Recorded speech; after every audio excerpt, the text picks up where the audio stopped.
दक्षिणे लक्ष्मणो यस्य वामे तु जनकात्मजा पुरतो मारुतिर्यस्य तं वन्दे रघुनन्दनम्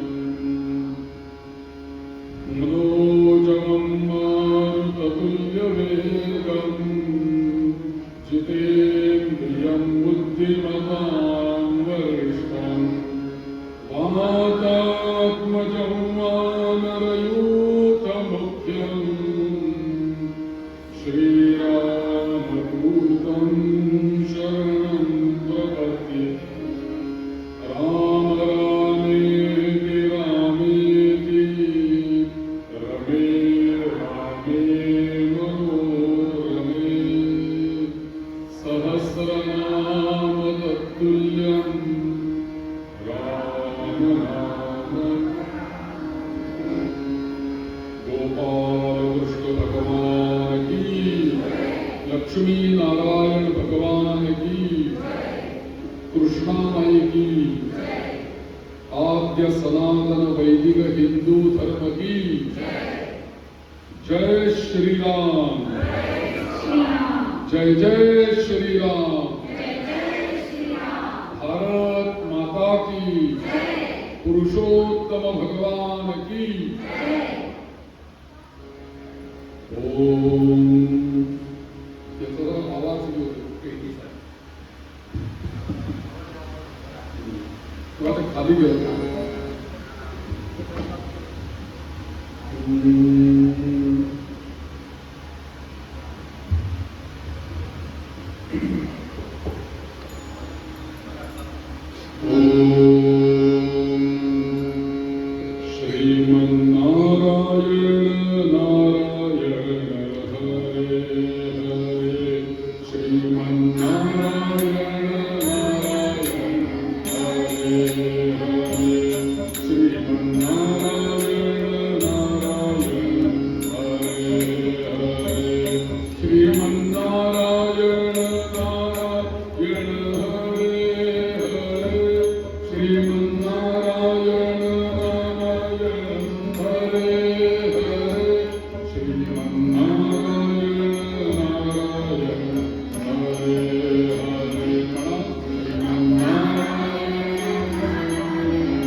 लक्ष्मी नारायण भगवान की जय।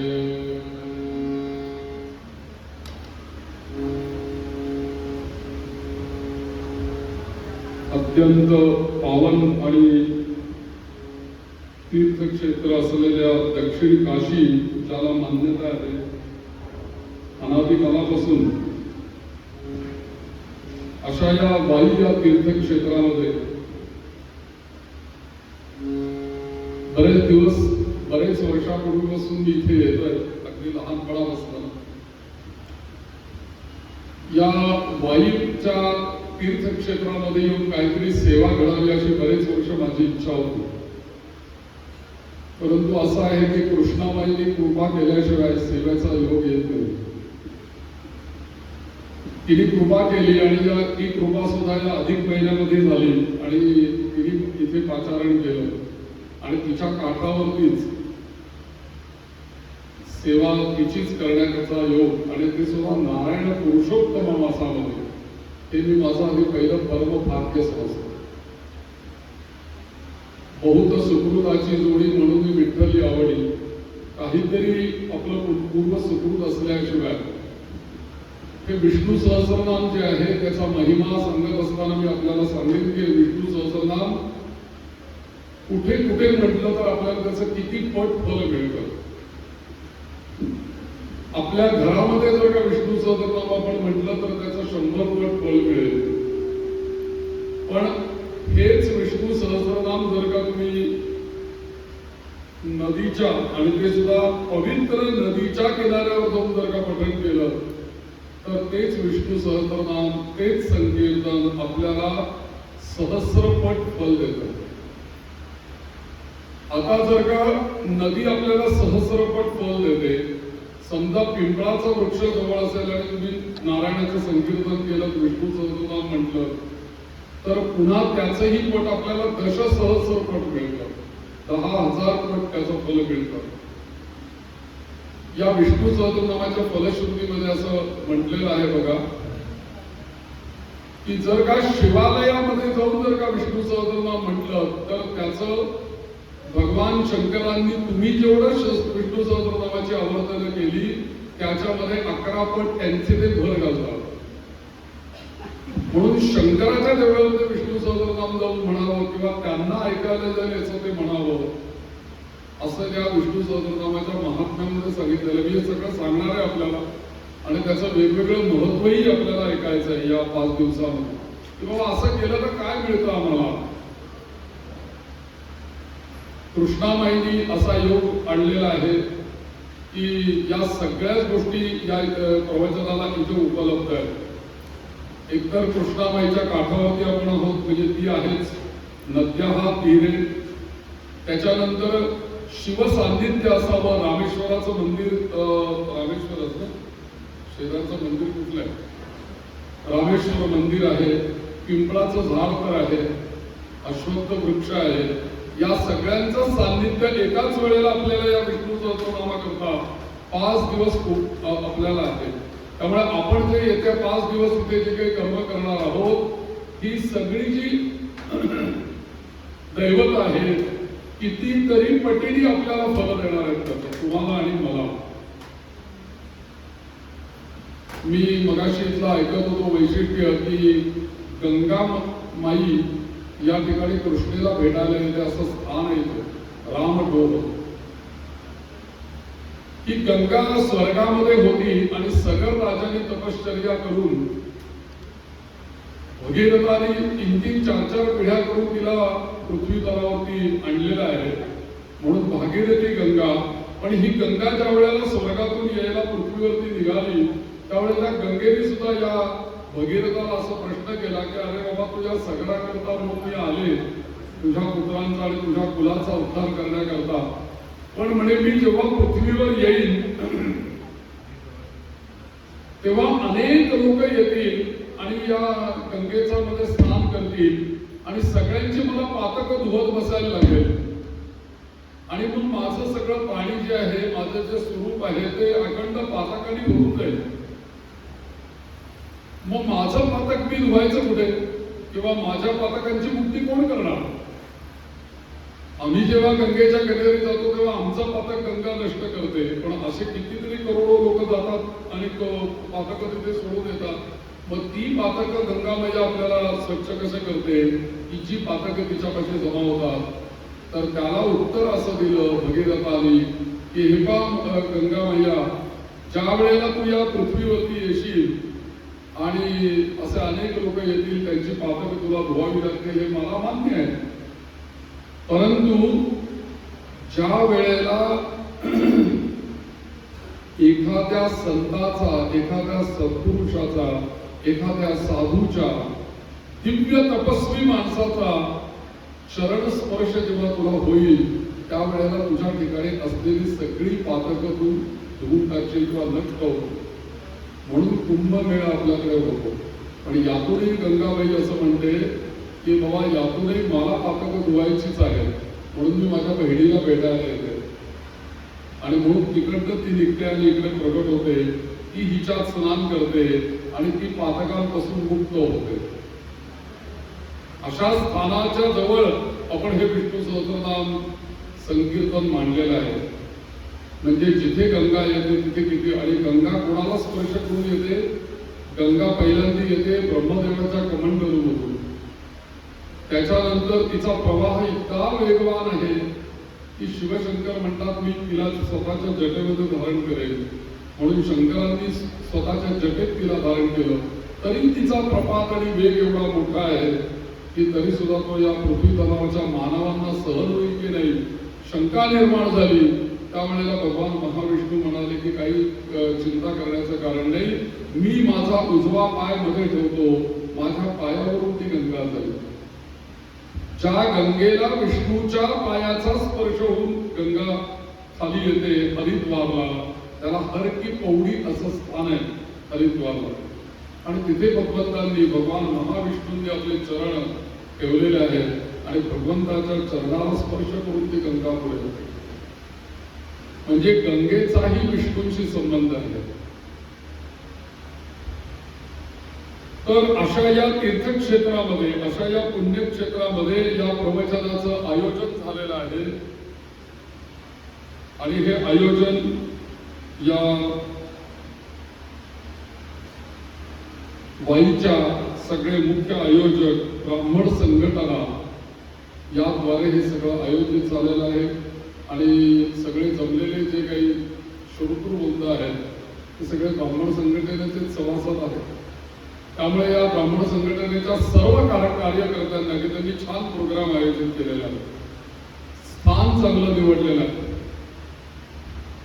आणि या सगळ्या या तीर्थक्षेत्रामध्ये असलेल्या देवदेवतांचा आज आपण आवाहन करूया. मला काही सगळी देवदेवता माहिती नाही, मला एक फक्त ढोल्या गणपती माहिती आहे. तो आमच्या मंडळीच्या मामांच्या अगदी घराच्या जवळ आहे. तसं नातही आमचा वाईशी आहे, कारण आमच्या मंडळीचे मामा इथे राहतात. त्यामुळे त्यांच्याजवळ ढोळ्या गणपती आहे, तर त्यामुळे तो एक मला माहिती आहे, त्याला मी आवाहन करतो. उद्या चतुर्थी आहे, आणखी जी जी काही दैवत या तीर्थक्षेत्रामध्ये असतील त्या सर्वांना मी नमस्कार करतो, आवाहन करतो. कृष्णा माईला मी आवाहन करतो, या प्रवचनाकरता आम्हाला सर्वांना आशीर्वाद दे आणि अतिशय चांगलं भगवंताचं सर्वात प्रिय असलेलं विष्णू सहस्रनाम हे समाजातल्या तळागाळापर्यंत पोहोचलं पाहिजे, अशी आम्हाला शक्ती दे. याचा प्रचार करण्याकरता आम्हाला युक्ती दे आणि याचा प्रचार प्रसार करण्याकरता आशीर्वाद दे, असं मी या सगळ्या देवदेवतांना आणि कृष्णा माईला मागतो. या स्थानामध्ये असलेल्या ज्या देवता असतील त्यांनाही वंदन करतो, लक्ष्मीनारायणांनाही आवाहन करतो आणि तुम्हा सर्व श्रोतृ वृंदांना जनता जनार्दन विष्णूंचं स्वरूप आहे श्रोते सगळे. कारण मोदी काय म्हणतात बघा, जनता जनार्दन, जनार्दन म्हणजे विष्णू. आपल्या तुमच्या सगळ्या श्रोत्यांच्या हृदयामध्ये, भक्तांच्या पण हृदयामध्ये तो एक तेच महाविष्णू आपल्या सगळ्यांच्या मध्ये विराजमान आहे, जनता जनार्दन. त्या सगळ्यांना अभिवादन करून आजच्या प्रवचनाला आपण सुरुवात करूया. पुन्हा एकदा 1-2 मिनिटं विष्णूंचं सारखं मध्ये मध्ये आपल्याला संकीर्तन करावं लागणार आहे बरं. आणि संकीर्तनाने काय होतं की शुद्धी होते. संकीर्तनाने संकीर्तन भगवंताला खूप आवडतं. नाम संकीर्तन यस्य सर्व पाप प्रणाशनम प्रणामो दुःख शमनः तन्नमामि हरिं परम. अहो त्याचं नाम संकीर्तन केलं की आपलं पाप धुवून जाणार आहे केवळ नामाच्या संकीर्तनाने. हरे राम राम राम हरे हरे, हरे कृष्ण कृष्ण कृष्ण हरे हरे, हरे राम हरे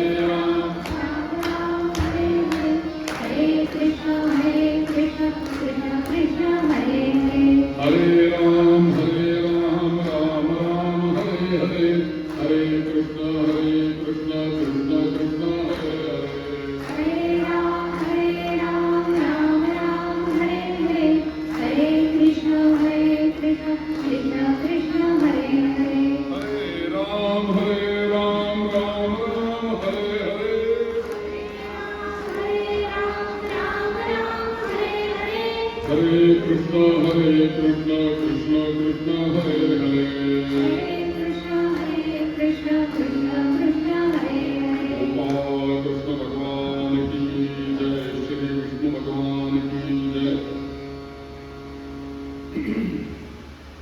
सध्या अधिक महिना चालू आहे आणि या अधिक महिन्यामध्ये, या अधिक महिन्याला पुरुषोत्तम मास असं म्हणतात. 17 मे पासून सर्वसाधारणपणे अधिक महिना सुरू झालेला आहे. हा अधिक महिना एक थोडक्यात त्याच्याबद्दल थोडंसं बोललं पाहिजे, कारण हा पुरुषोत्तम मास एक फार महत्वाचा आहे. हा अधिक महिना जो येतो, हा अधिक महिना आपल्याकडे कसा येतो याच्याबद्दल थोडंसं आपण चिंतन करूया. की आपल्याकडे एक चांद्रमान आहे आणि एक सूर्यमान आहे. एक चंद्राचं वर्ष आहे आणि एक सूर्याचं वर्ष आहे. एकंदरीत जे सूर्याचं वर्ष आहे ते सूर्याचं वर्ष 365 दिवसांचं आहे आणि चंद्राचं जे वर्ष आहे ते एकंदरीत 354 दिवसांचं आहे. 354 चंद्राचं वर्ष आहे आणि 365 सूर्याचं वर्ष आहे. म्हणजे दरवर्षी दोघांच्या वर्षामध्ये 11 दिवसांचा फरक पडतो. आणि जेव्हा 3 वर्ष पूर्ण होतात तेव्हा 11 दिवसांचा दरवर्षीचा फरक म्हणजे किती झाले? 11 × 33 दिवसांचा दोघांच्या मध्ये फरक पडतो. आता हा जो दोघांच्या मध्ये जो काही फरक पडलेला आहे, हा फरक कुठेतरी एकमेकांना जोडला पाहिजे आणि पुन्हा पंचांग जे आहे ते पुन्हा पहिल्यापासून व्यवस्थित सुरू झालं पाहिजे. कारण असं आहे की सूर्याला एका राशीतून दुसऱ्या राशीमध्ये जाण्याकरता 1 महिन्याचा काळ लागतो आणि चंद्र मात्र त्याच्यापेक्षा वेगवान आहे. तो पटापट राशी बदलतो, पटापट त्याच्या कला बदलतात. 2.25 दिवसामध्ये 1 नक्षत्र ओलांडून तो पलीकडे जातो. त्यामुळे काय होतं, दररोज चंद्र आणि सूर्य या दोघांच्यामध्ये रोज अंतर पडत जातं आणि ज्या वेळेला चंद्र आणि सूर्य एकमेकांच्या समोर येतात त्यावेळेला अमावस्या येते आणि अशा पद्धतीने जर का हे कुठंतरी चंद्राचं पंचांग आणि सूर्याचं पंचांग जर का एकमेकांना जोडलं नाही तर होईल काय, या पंचांगामध्ये आपण गणपती बसवतो भाद्रपद महिन्यामध्ये, म्हणजे इंग्रजी महिन्याप्रमाणे सर्वसाधारणपणे सप्टेंबर महिना गणपतीचा येतो किंवा ऑगस्ट एंड किंवा सप्टेंबर महिन्यामध्ये गणपती येतात दरवर्षी. पण जर का अधिक महिना आपण 3 वर्षांनी केला नाही तर हे जे गणपती आहेत ते कदाचित आपल्याला फेब्रुवारी मार्च मध्ये बसवावे लागतील, म्हणजे भाद्रपद तेव्हा येईल. अशा पद्धतीने ते पंचांग विचित्र होत जाते. म्हणून पावसाळा, चातुर्मास, दिवाळी, गणपती या सगळ्यांचं गणित कुठेतरी बसवलं पाहिजे ना. हे गणित एकत्र यायला पाहिजे, म्हणून दर 3 वर्षांनी अधिक मास केला जातो. म्हणून या अधिक महिन्याचं वैशिष्ट्य काय आहे की या संपूर्ण 30 दिवसाच्या काळामध्ये सूर्याचं संक्रमण नाही. या महिन्यामध्ये सूर्य एका राशीतून दुसऱ्या राशीमध्ये जात नाही. तुम्ही पंचांग जर का बघितलं तर मागच्या महिन्यामध्ये म्हणजे 17 मेच्या आधी ज्या राशीमध्ये सूर्य होता जवळजवळ 17 जून पर्यंत त्याच राशीमध्ये राहणार आहे, तो पुढे जाणार नाही.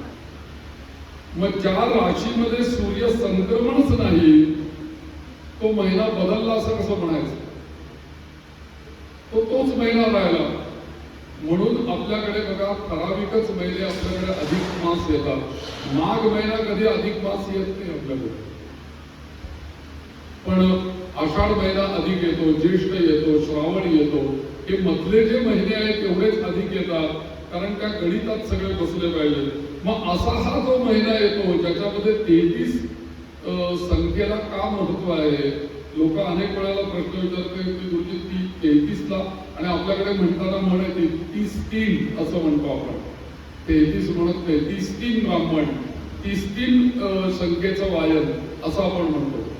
मग ही 33 संख्या येते कुठून, तर हे 11 ते 33 ही संख्या त्याची महत्वाची.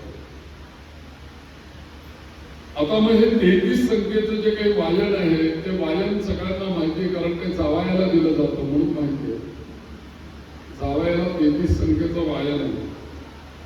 या महिन्याला अजून काही काही नाव आहेत. याला म्हणतात मलमास, याला म्हणतात ज्याच्यावरती आपल्याला यायचंय आणि फोकस म्हणजे ज्याच्यावरती मला मुद्दा ठेवायचा आहे ते नाव म्हणजे या महिन्याचं नाव आहे पुरुषोत्तम मास. आणि विष्णू सहस्रनामामधलं 4थ्या श्लोकामध्ये पुरुषोत्तम हे त्याचं नाव आलेलं आहे. पुरुष या शब्दाचा अर्थ काय आहे, का त्याला पुरुषोत्तम म्हणलंय याचाही विचार आजच आपल्याला करायचा आहे. तर मग याला मलमास म्हणतात, पुरुषोत्तम मास म्हणतात. आता याला मलमास म्हणतात का, तर याच्यामध्ये कुठलाही मुहूर्त नाही. आहे का कुठला मुहूर्त मला सांगा. भूमिपूजनाचा मुहूर्त आहे, लग्नाचा मुहूर्त आहे, मुंजीचा मुहूर्त आहे, गृहप्रवेशाचा मुहूर्त आहे, कुठलाही मुहूर्त नाही याच्यावर. बरं या महिन्यामध्ये आपण कुठलं शांती कर्म करू शकत नाही. साठी शांत, वास्तू शांत, कुठलीही शांत होऊ शकत नाही. या महिन्यामध्ये कोणतंही काम्य कर्म आपल्याला करता येत नाही. उपासना कर्म आपण करू शकतो. काम्य याचा अर्थ कोणतीही कामना ठेवून आपण कर्म करू शकत नाही. म्हणून याला मलमास असं म्हटलेलं आहे.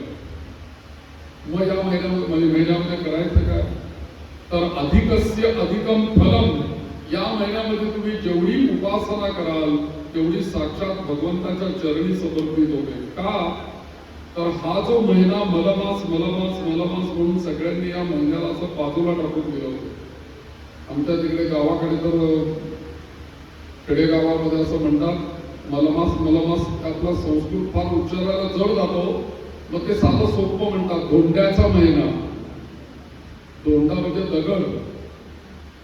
मी एखादा विचारलं अशा काकांना, म्हटलं काका धोंड्याचा महिना का म्हणतात तुम्ही, धोंडा म्हणजे काय म्हटलं. ते म्हटलं अहो धोंडा म्हणजे तो काय पडलाय समोर दगड. म्हटलं या महिन्यात दगड नाव आहे, धोंड्याचा महिना का, तर म्हणे पूर्वीच्या काळी असं असे की ज्या महिन्यात काहीच कर्म नाही असा महिना कुठला धोंड्याचा महिना, दगड धोंडे, तसं तेच पडलंय म्हणे. तर म्हटलं ठीक आहे. असं त्या महिन्याला नाव मिळाल्यानंतर या महिन्याने सुद्धा विचार केला की मला सगळे धोंड्याचा महिना मलमास सगळे म्हणतायत, तर मी काय केलं पाहिजे. म्हणून मी त्या जगन्नियंत्या जो जगत पालनहार आहे नारायण, त्याला मी शरण जातो. म्हणून हा महिना त्याच्याकडे गेला. नारायण नारायण नारायण. आणि त्या नारायणांच्या समोर जाऊन उभा राहिला आणि म्हणाला, देवा सगळेजण मला मलमास म्हणून हिणवतायत रे. कोणी धोंड्याचा महिना म्हणते, कोणी मलमास. मला काही नाव नाही चांगलं, माझ्यात कोणतं कर्म करावं हेही काही कळत नाहीये. काहीतरी माझा उद्धार करा. भगवंत म्हणाले, काही काळजी करू नको. ज्याला कोणी नाही त्याला मी आहे. जगी ज्याचं कोणी नाही त्याचं देव आहे. त्याच्याकरता मी आहे. आणि म्हणून भगवंतांनी स्वतःच उत्तम नाव, स्वतःच जे पवित्र नाव आहे, जे आपल्या संध्येच्या 24 नावांमध्ये पण येतं, पुरुषोत्तमाय नमः. तर ते पुरुषोत्तम नाव या महिन्याला विष्णूंनी दिलेलं आहे. आणि म्हणाले, आता तुला नुसता अधिक मास म्हणणार नाही, तुला आता दुसरं कोणतंही नाव म्हणणार नाही. तुला आता आजपासून पुरुषोत्तम मास म्हणून सगळं ओळखतो. आणि म्हणून या महिन्यामध्ये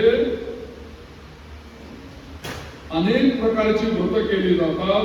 आणि या महिन्यामध्ये सर्वात जास्ती महत्व कशाला आहे, तर सर्वात जास्ती महत्व हे दान धर्माला महत्व आहे. या महिन्यामध्ये दान केलं पाहिजे. त्या दानाचं फार मोठं पुण्य आहे. आणि म्हणून दान कशा करता करायचं, तर पाप क्षालना करता दान करायचं. भगवंताचं नाव या महिन्यामध्ये का जास्ती घ्यायचं, कारण पाप क्षालना करता. आपण हल्ली नाही का म्हणत की बाजारामध्ये अनेक प्रकारचे शुद्धीकरण करण्याचं, म्हणजे सफाई करण्याचं, म्हणजे आता हल्लीच्या काळामध्ये जर का बोलायचं झालं तर क्लिन्झिंग करण्यासाठी अनेक गोष्टी मिळत असतात. आणि प्रत्येक गोष्टीचं क्लिन्झिंग करत असतात लोक. मला असं कधी कधी वाटतं की आपल्या स्किनचं क्लिन्झिंग करण्याकरता काही लोशन्स मिळतात, मग ते स्किनला लावतात, चेहऱ्याला लावतात, मग त्याचं क्लिन्झिंग सगळ्याचे आता उपलब्ध आहेत आणि लोक वापरत असतात. परंतु आपल्या धर्मशास्त्राने या शरीराच्याही पलीकडे असलेल्या मनाचं क्लिन्झिंग कसं होईल याचा विचार केला. मला तुम्ही सांगा, वरतून लावलेल्या औषधाने आणि वरतून घेतलेल्या औषधाने देहाचे काही विषय बरेच होऊ शकतील. अंघोळीने देह शुद्ध होऊ शकेल, परंतु या देहाच्या आतमध्ये असलेला अत्यंत चंचल असणाराचं मन, ते कुठल्या साबणाने धुवायचं, ते कुठल्या पाण्याने धुवायचं. तर या मनाला धुण्याकरता एकमेव साबण आहे आणि तो म्हणजे भगवंताचं नाम हा त्याचा साबण आहे. तुम्ही जेवढं राम राम राम राम राम म्हणत राहाल तेवढं मन स्वच्छ होत राहणार, त्या मनाचं क्लिन्झिंग होणार. म्हणून या कलियुगामध्ये नामस्मरणाला जास्ती महत्व आहे. आणि म्हणून आपल्याकडे जसं आयुर्वेदाने सुद्धा क्लिन्झिंगचा सगळे विचार केलेले आहेत. मग याच्यामध्ये एकादशी करा, हे एक प्रकारचं क्लिन्झिंग आहे. मला एकादशी या विषयावरती म्हणून मी बोलणार आहे की एकादशी आपण का करायची आहे, त्याचं महत्व काय आहे. आपण जर का विष्णू भक्त असू तर एकादशी का केली पाहिजे आणि सगळ्यांनी एकादशी करावी असं एकादशी व्रत. आपल्याला एक दिवस काही वेळ मी एकादशी या विषयावरती बोलणार आहे. त्यामुळे इथून पुढचं 5 दिवसाचं मी असं म्हणेन की प्रत्येक गेल्या विष्णूंच्या कृपेनेच विष्णू सहस्रनाम हा विषय मला बोलण्याकरता मिळालेला आहे. आणि काही साधू संत सत्पुरुष यांच्या प्रेरणेने मला हा विषय बोलायला, एक त्यांनी आशीर्वाद दिला म्हणून मी हा विषय बोलायला घेतलेला आहे. त्याच्यावर माझा अभ्यास झाला, ही नारायणाची कृपा. आणि त्याच्या कृपेने जे जे काही मला मिळालं ते मी आपल्या समोर 5 दिवसात ठेवण्याचा प्रयत्न करणार आहे. त्यात एकादशी व्रत हे किती महत्वाचं आहे हे आपल्याला एक दिवशी पाहायचं आहे. अहो, एकादशी व्रत हे एक प्रकारचं क्लिन्झिंग आहे आपल्या शरीराला. मग अशा अनेक प्रकारच्या व्रतवैकल्यांनी आम्ही आमचा देह शुद्ध करून घेतो, नामस्मरणाने आमचं मन शुद्ध करून घेतो. मग स्तोत्र पठण, मंत्र जप, नामस्मरण या सगळ्या गोष्टी आणि याच्यामध्ये आपण 33 संख्येने अन्नदान करतो. हे फार महत्वाचं आहे. या सगळ्या दानांमध्ये श्रेष्ठ दान कुठलं असेल? अन्नदान हे श्रेष्ठ आहे. म्हणून या महिन्यामध्ये 33 ब्राह्मणांना जेवायला घातलं जातं, 33 मेवणांना जेवायला घातलं जातं. 33 संख्या. अन्नदान अत्यंत महत्वाचं आहे आणि दर 3 वर्षांनी हा महिना येतो. आणि या महिन्यामध्ये काही लोक म्हणतात मग जावयाचं महत्व या महिन्यात का आहे?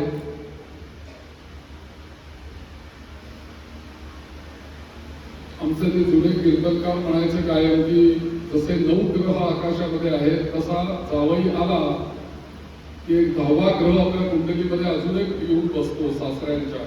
जामातो गजमो ग्रहा हा.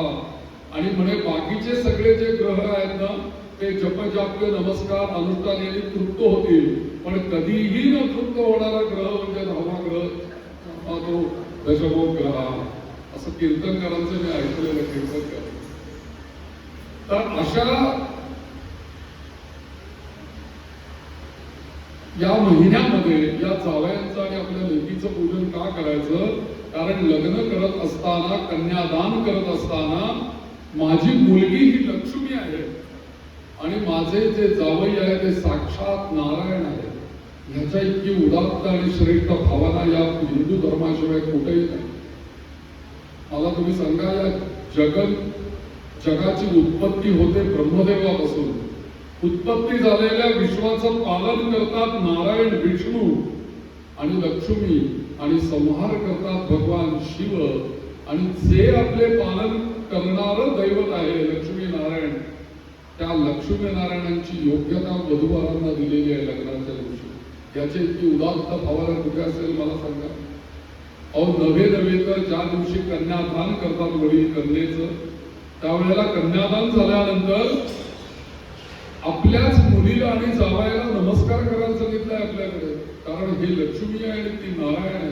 आणि मी तुम्हाला सांगतो गेल्या 35 वर्षामध्ये काहीशे लग्न आतापर्यंत मी लावली असतील, कितीतरी लग्न लावली, पण या लग्नामध्ये खरोखरी लक्ष्मी नारायण हे जे काही त्यांना स्वरूप दिलेलं आहे.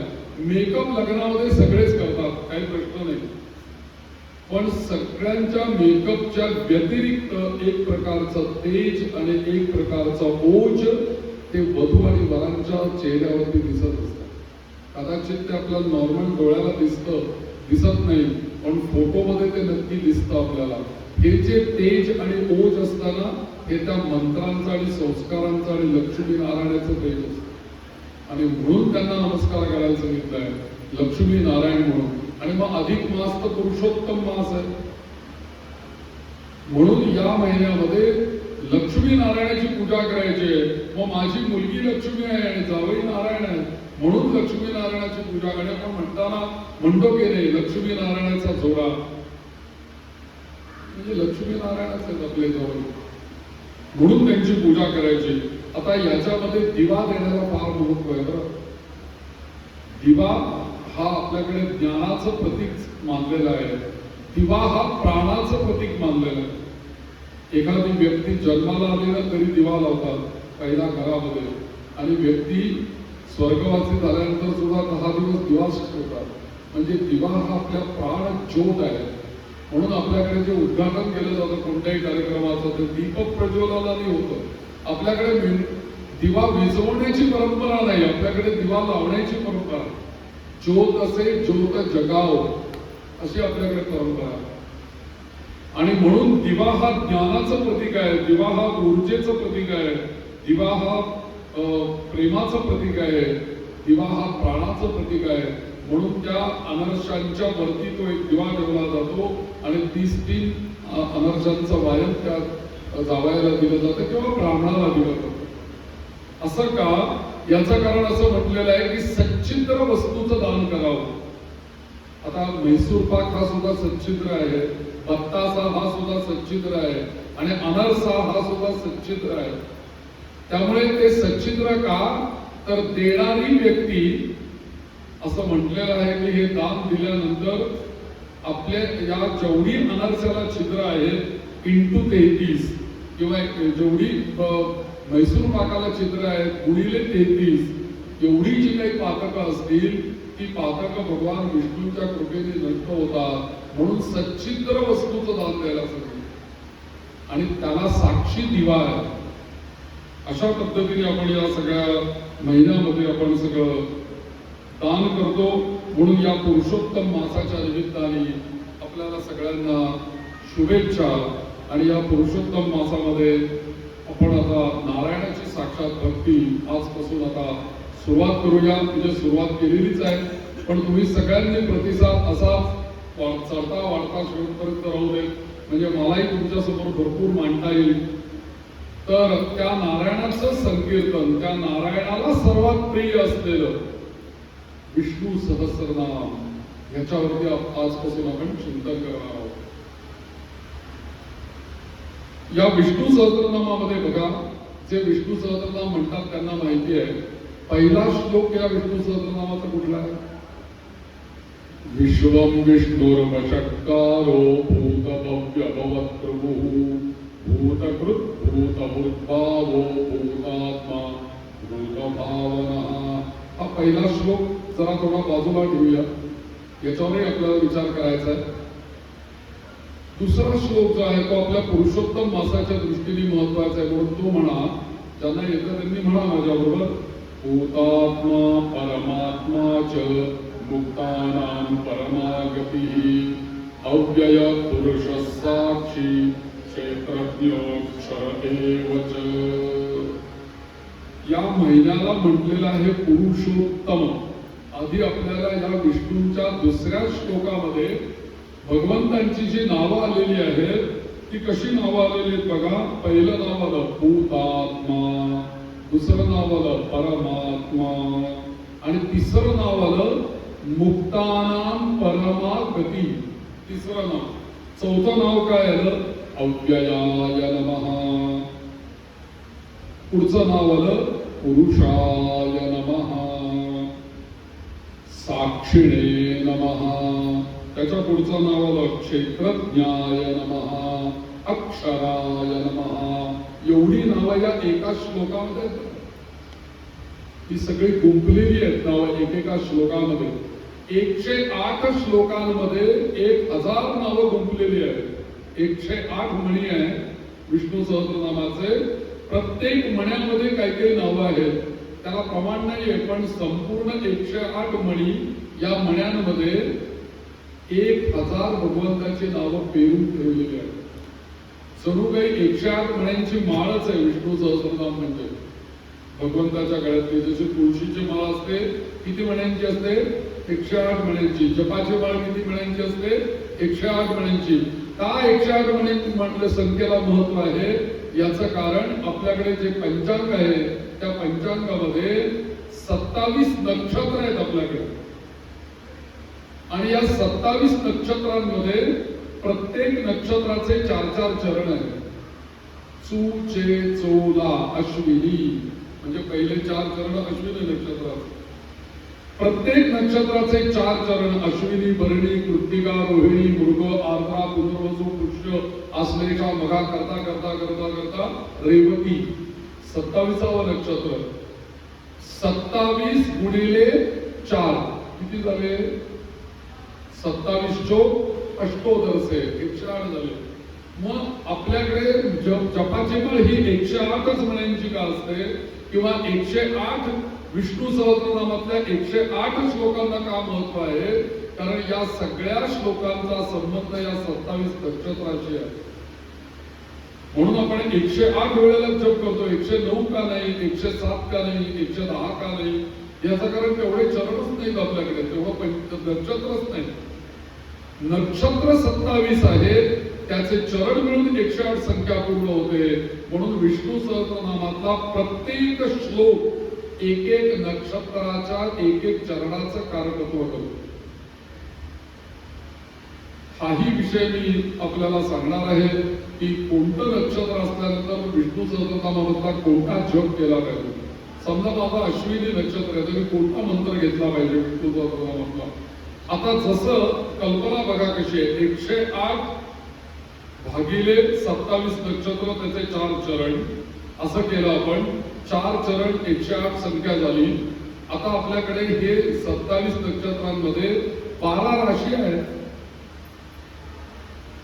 आता 12चा जर का पाढा आपण म्हणत गेलो तर 12 नव्वे अष्टोदरसे आणि आपल्याकडे राशी 12 आहेत. 108 श्लोक आहेत. 108 भागिले 12 करा. 9 श्लोक येतात पहिल्यापासून. म्हणून मेष वृषभ मिथुन कर्क सिंह कन्या तुला वृश्चिक धनु मकर कुंभ मीन 9 पहिले श्लोक घेतले तर ते कुठल्या राशीचे येतील? मग मेष राशीचे. त्याच्या पुढे 10 ते 18 हे श्लोक कुठे येणार? वृषभ राशीचे. या पद्धतीने या सगळ्या विष्णू सहस्रनाम म्हणजे बघा, विष्णू सहस्रनाम हे केवळ का विष्णू सहस्रनामाकडे केवळ ती भगवंताची नावं म्हणून बघू नका. या संपूर्ण ब्रह्मांडाशी ते संबंधित असलेलं विष्णू सहस्रनाम. संपूर्ण ब्रह्मांड की जे ब्रह्मदेवापासून निर्माण झालेलं जे ब्रह्मांड आहे, ज्या ब्रह्मांडाचं पालकत्वाने भगवान विष्णू आपल्या लक्ष्मीला घेऊन करतायत, ते ब्रह्मांड संपूर्ण महर्षी व्यासांनी आणि भीष्माचार्यांच्या मुखातून हे विष्णू सहस्रनाम प्रकट केलेलं आहे. म्हणून या विष्णू सहस्रनामाला अनंत महत्व आहे. त्या विष्णू सहस्रनामामधली आणि रचना सुद्धा किती सुंदर आहे बघा. कुठल्या शब्दानंतर कोणता शब्द यायला पाहिजे हे किती, म्हणजे एखादं काही आपण म्हणी होत असू तेव्हा ते काय आपण गाठा मारून काय गुंतो की नाही असं, त्यामुळे कुठल्या गाठीनंतर कुठलं फूल टाकायचं हे होतं की नाही, ते तिथे चपकल बसलं पाहिजे बरोबर. तसं हुतात्मा तुम्ही पहिलं नाव घेतल्यानंतर त्याला जोडून कुठलं नाव छान दिसेल? हुतात्मा परमात्माच मुक्तानां परमागती. किती सुंदर रचना आहे बघा. त्याचे बीट्स बघा कसे आहेत किंवा त्याचा चढ उतार त्याला म्हणतो आपण, ते हार्पचं नाही का असं मोजत बघा, ते असं असं चालतं. तसा हा विष्णू सहस्रनामाचा छंद जो आहे ना, तो अनुष्टुप छंद आहे. रामरक्षा जे आपण म्हणतो ना, त्याचा पण कुठला छंद आहे? अस्य श्री रामरक्षा स्तोत्र मंत्रस्य बुध कौशिक ऋषी श्री सीतारामचंद्रो देवता पुढे अनुष्टुप छंद. विष्णू सहस्रनामाचा कुठला छंद आहे? अनुष्टुप छंद. अनुष्टुप छंदामध्ये ज्या श्लोकामध्ये 32 अक्षर येतात त्या श्लोकाला अनुष्टुप छंद म्हणायचं. प्रत्येक श्लोकामध्ये तुम्ही अक्षर मोजले तर किती येतात? 32. 32 पेक्षा एकही अक्षर कमी येणार नाही आणि 33 पण अक्षर येणार नाही. कुठलाही विष्णू सहस्रनामातला श्लोक उचला त्याच्यामध्ये 32 अक्षर येतील. आता 32 अक्षर आणि 2 ओळी आहेत बघा. हुतात्मा परमात्माच मुक्तानां परमागती, एक ओळ झाली. दुसरी ओळ काय आहे? अव्यय पुरुष साक्षी क्षेत्रज्ञोक्षर एवच. 2 ओळी झाल्या. 32 मध्ये 2 भाग करा. 32 मध्ये जर का 2 भाग केले तर किती होतात? 16 दुणे 32 ना, 16 दुणे 32. म्हणजे एका ओळीमध्ये किती अक्षर झाली? 16. दुसऱ्या ओळीमध्ये अक्षर 16 झाली. म्हणून आपल्याकडे सर्वात जास्त महत्व जे आहे ते 16 संख्येला आहे. 16 सोमवार, 16 संस्कार, 16 वातींचा दिवा, 16 त्या झालीच्या वेळेला डोक्यावर ठेवतात 16 दिवे, 16 दत्तात्रयांचे अवतार. आणि आपलं जे शरीर आहे या 16 अक्षरांचे हे श्लोक या विष्णू सहस्रनामामध्ये का आहे याचं रहस्य लक्षात घ्या. जेव्हा तुम्ही 32 अक्षरांचा श्लोक असलेलं कोणतेही स्तोत्र ज्या वेळेला म्हणता त्यावेळेला तुमच्या शरीरातली 16 तत्व ही जागृत होतात प्रत्येक अक्षराला. कशी? हुतात्मा परमात्माच मुक्तानां परमागती असं आपण म्हटलं. 16 अक्षर झाली. ही 16 अक्षर तुमच्या शरीरातली काय काय जागृत करतात? तुमच्या शरीरामध्ये तत्व 16 आहेत. कोणकोणती 16 तत्व आहेत? पहिली गोष्ट म्हणजे आपलं शरीर हे पंचमहाभूतांचं बनलेलं आहे. म्हणून पृथ्वी, आप, तेज, वायू आणि आकाश यांनी आमचं शरीर बनलेलं आहे. म्हणून एखादी व्यक्ती गेली ना की पेपरमध्ये खाली त्यांच्या फोटोच्या लिहून येतं, अमुक एक व्यक्ती पंचतत्वामध्ये विलीन झाली. मग पंचतत्वामध्ये विलीन झाली म्हणजे पंचतत्व आहेत आपल्या शरीरामध्ये. म्हणून ब्रह्मांडातल्या पंचतत्वामध्ये ती विलीन झाली म्हणजे पंचमहाभूत झाली. बर, पंचमहाभूत झाली, त्याच्यापुढे काय आहे? पंचज्ञानेंद्रिय. आपले हात, आपली त्वचा, पंचज्ञानेंद्रिय. त्यानंतर पंचकर्मेंद्रिय आहे. म्हणजे पृथ्वी, पंचमहाभूत, पंचज्ञानेंद्रिय, पंचकर्मेंद्रिय मिळून किती झालं आहे सगळं? पंचमहाभूत, पंचज्ञानेंद्रिय, पंचकर्मेंद्रिय किती झाली संख्या? 15. एक राहिले आपल्याला. 16 संख्या पूर्ण व्हायला पाहिजे ना. एक तत्व कुठलं असेल? जसं आपल्या मोबाईल मध्ये सगळी सॉफ्टवेअर 16 घालून ठेवली आपण, तर ती सगळी सॉफ्टवेअर ऑपरेट केव्हा करू शकतो आपण? जेव्हा 16व बॅटरी नावाचं तत्व त्याच्यामध्ये येईल, त्यावेळेला ही सगळी 16 तत्व आपल्याला डिस्प्लेवरती आपल्याला ऍक्टिव्ह दिसतात. हे जर का 16व तत्व बाहेर काढून ठेवलं ते सगळं बंद होत आहे, काहीच नाही नसते.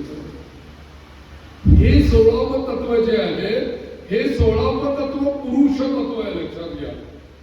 इथे आपल्याला विष्णू सहस्रनामाने पोहोचायचं आहे. 16व तत्व म्हणजेच आपलं आत्मतत्व, म्हणजेच आपल्या हृदयामध्ये असलेला जनार्दन, म्हणजे आपल्या हृदयामध्ये असलेला नारायण. या नारायणापर्यंत हा प्रत्येक श्लोक आपल्याला देतोय. 15 संख्या ही माझी आहे, पण माझ्या 15 संख्येला चालवणारा 16वा तो आहे. असं प्रत्येक चरणाला भाव ठेवा. 16 दुणे 32. म्हणून अनुष्टुप छंदाला म्हणतो.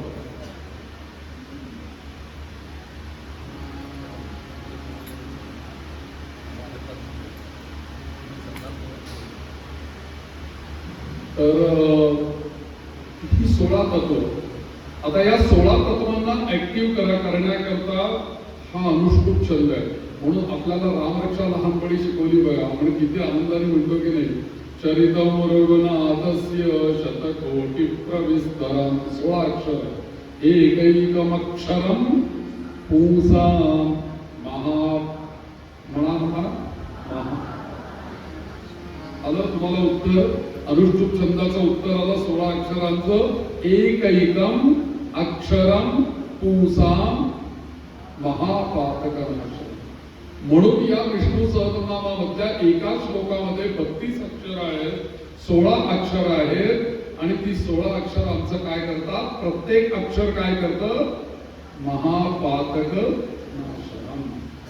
आणि आमची पातक नाहीशी झाली की आपोआप आपण आत बघतो, त्या पुरुषाला बघतो. म्हणून इथे नाव आलं भूतात्मा परमात्माच मुक्तानाम परमागती अव्ययः पुरुष साक्षी क्षेत्रज्ञोक्षर एवच. आपण परमेश्वराला काय म्हणतो?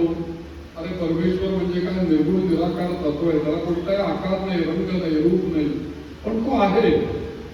आमच्या वेदांनी सुद्धा असं सांगितलं, एकम सत विप्राहा बहुधा वदंती. असं वेदांनी सांगितलं. ते एकच ईश्वरीय तत्व आहे. त्या ईश्वरीय तत्वाला अनेक लोक हाक मारतात. कोणी त्याला नारायण मिळेल, कोणी गणपती मिळेल, कोणी मारुती मिळेल, कोणी शंकर मिळेल.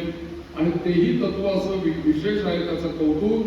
तुम्ही ज्या नावाने त्याला हाक माराल त्या नावाने ते तुमच्या समोर प्रकट होतं. म्हणून एकम सद्विप्राह बहुधा. मग असं निर्गुण निराकार जे तत्व आहे त्याला म्हणलेलं आहे पूतात्मा आणि परमात्माच. आता पूत म्हणजे पवित्र, आत्मा म्हणजे आपल्या शरीरात जो आहे तो. पूत आत्मा आपल्या शरीरातला सर्वात पवित्र गोष्ट जर का आपल्या शरीरात प्रत्येकाच्या कोणती असेल ना, शुद्ध चैतन्य शिवस्वरूप आपण सगळेजण आहोत. शुद्ध सच्चिदानंद आत्मा हा आपल्या शरीरात सर्वात शुद्ध आणि पवित्र आहे. कारण तो मागच्या जन्मी कुठल्या तरी देहात होता, या जन्मामध्ये तो या देहामध्ये आहे. या जन्मातला सीसीटीव्ही प्रिंट घेऊन, आणि तो सगळा सीसीटीव्हीचं फुटेज आम्हाला दाखवणार आहे. चित्रगुप्त त्याचं व्हेरिफिकेशन करणार आहे. म्हणून इथे तो हुतात्मा आहे. हा हुतात्मा परमात्माचा, आता परमात्माचं का म्हटलेलं आहे? हुतात्मा आपला झाला, परमात्माचं का म्हटलेलं आहे? कारण या सगळ्या जीवात्म्यांना एकत्र ठेवणारा, किंवा आपण सगळेजण आहोत ना ते आत्मे आहोत, आणि तो कोण आहे? परम आत्मा आहे. आपण सगळे बिंदू आहोत, आणि तो कोण आहे? सिंधू आहे. तो सिंधू मधूनच आपण जन्माला आलो, एक बिंदू घेऊन जन्माला आलो, म्हणून आपण आत्मा आहोत, पूत आत्मा, आणि तो कोण आहे? परमात्माच. आता त्याचा पुढचा शब्द आला मुक्तानाम परमा गती, असा शब्द आला. आता मला तुम्ही सांगा, सहस्रनामामध्ये इथे परमात्म्याची एक व्याख्या संस्कृतमध्ये अशी सुंदर केलेली आहे. परमश्च असौ आत्माच, अशी व्याख्या केलेली आहे. परमश्च असौ आत्माच म्हणजे काय म्हणतात? परम म्हणजे श्रेष्ठ, सगळ्यात श्रेष्ठ असा जो आत्मा आहे.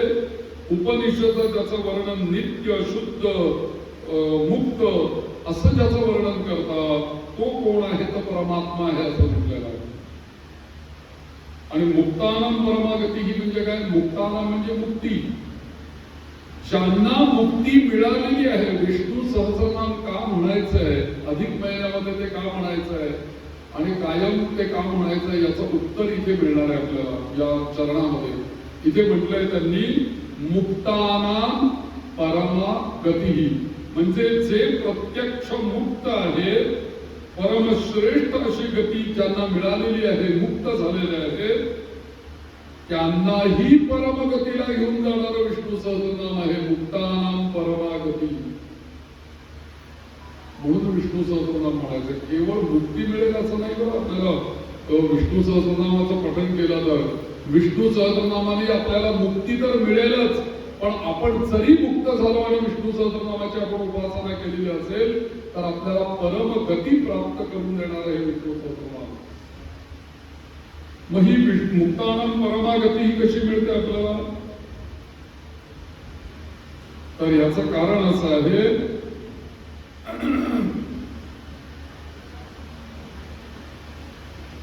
की प्रत्येक जण, असं आपल्याकडे माहिती आहे आपल्याला की मुक्ती म्हणजे काय. आम्हाला मुक्ती मिळाली म्हणजे काय मिळालं? आम्हाला मोक्ष मिळाला म्हणजे काय मिळालं?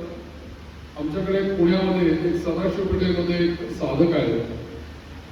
आता पुणेरी आणि सदाशिव पेठी म्हटलं की त्यांचं बोलणं तर मी काही तुम्हाला सांगायला नको, लगेच लक्षात येईल. ते सदाशिव पेठेतले ते साधक, त्यांना मी एकदा विचारलं का हो, म्हटलं मोक्ष म्हणजे काय असं त्यांना मी विचारलं.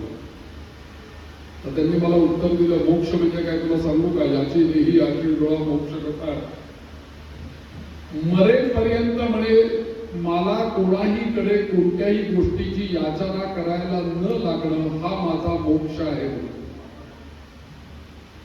आमच्या सदाशिव पेठेमधलं उत्तर आहे.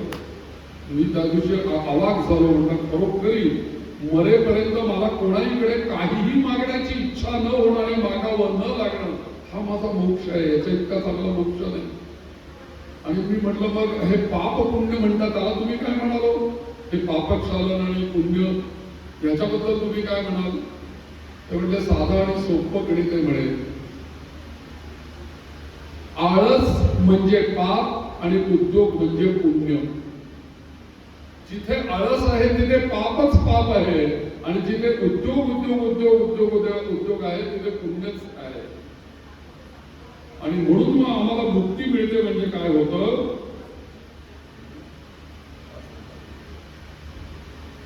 5 मिनिटात थांबूया. आपण चहाला आता 5:15 वाजता. आज जरा सुरुवात उशिरा झाली. उद्यापासून आपण टायमिंगला करूया जरा सगळ्यांना. तर पुनर्जन्म न मिळणं म्हणजे मुक्ती असं आपल्याकडे आपण मानलेलं आहे. आणि म्हणून या जन्म आणि मरणाच्या फेऱ्यातून सुटका होणं, या संसारामधनं मुक्त होणं, या जन्म मरणाच्या संसारातून मुक्त होणं, याला आपण मुक्ती मानलेलं आहे. आणि कारण का की जन्माला आल्यानंतर कोणती ना कोणती तरी कर्म करावीच लागतात. आपल्याला गीतेने सांगितलंय एकही क्षण आपण असा घालवू शकत नाही की काही ना काहीतरी कर्म केलंच नाही. काही ना काहीतरी आपण कर्म करतोच आहे. अहो नुसते बसले तरी श्वास चालू आहे की नाही, आपला कर्म चालू आहे देहाचं. बरं श्वास चालू आहे, मन सगळीकडे भटकून येत आहे. त्याच्यानंतर म्हणून त्यांनी म्हटलं ना की श्वसन जिगरन पिबन, मध्येच आपण अवंडा घेतो एकटे बसलेले असताना सुद्धा. भगवंत म्हणतात ते सुद्धा कर्मच आहे. जिगरन पिबन, हे देहाचे कर्म चालू आहे, कुठे थांबू नये कर्म. अशा पद्धतीने जर का कर्म चाललेलीच आहे आणि या कर्मातून तुम्हाला काही ना काहीतरी फळ मिळणारच आहे. आणि जर का तुम्ही ते चांगलं कर्म केलं तर सत्या संकल्पाचा दाता भगवंत चांगल्या कर्माचं तो चांगलंच फळ देईल, वाईट कर्माचं वाईट फळ मिळेल. जैसी करणी वैसी करणी. जो जैसा आमचे एक साधू आहेत आमच्या, माझ्यावर अत्यंत प्रेम करणारे, ते मला कायम सांगतात की जो जहर खाएगा वो मरेगा, तुझे कोई चिंता है. जो जहर खाएगा वो मरेगा, याने तू जसं कर्म करशील ते तुला भोगायला लागणार आहे. पण याच्यातून आपल्याला पुनरपि जननम पुनरपि मरणम पुनरपि जननी जठरे शयनम, याच्यातून आम्हाला मुक्ती एक वेळ आमच्या कर्मामुळे किंवा याच्यामुळे मिळाली. पण इथे असं म्हटलेलं आहे की परमागती, अजून ती परमगती म्हणजे काय, तर इथे उत्तर असं दिलेलं आहे की जे मुक्त झालेले आहेत, या मुक्ती म्हणजे एक स्टेप त्यांची पूर्ण झाली. पण जरी त्यांना मुक्ती मिळाली तरी सुद्धा कधी ना कधीतरी ईश्वराच्या इच्छेने काही जर का मर्त्य लोकात काम पडलं तर ईश्वर त्यांना सांगतो की जा बाबा परत जन्म घे, थोडं कार्य कर, परत ये. त्याची आज्ञा झाली तर त्यांना यावं लागतं. पण परमगती जेव्हा ईश्वर देतो तुम्हाला, नारायण देतात, मुक्तानाम परमागती ही ज्यावेळेस ते या अवस्थेला तुम्हाला देतात त्यावेळेला ते नको जन्म आता नको येर सारा इथपर्यंत ते घेऊन जातात. म्हणजे पुनर्पि जननम पुनर्पि मरणम याच्याही पलीकडे या साखळीच्याही कितीतरी लांब तुम्हाला ते घेऊन जातात. आणि म्हणून विष्णू सहस्रनाम म्हणायचं आहे आपल्याला. केवळ मुक्ती प्राप्त करण्याकरता विष्णू सहस्रनाम नाही, तर मुक्तानाम परमा गती याच्या करता आपल्याला विष्णू सहस्रनाम म्हणायचं. एक 2 मिनिटं नामस्मरण करूया आणि थांबूया आपण. श्रीराम जय राम जय जय राम, श्रीराम जय राम जय जय राम, श्रीराम जय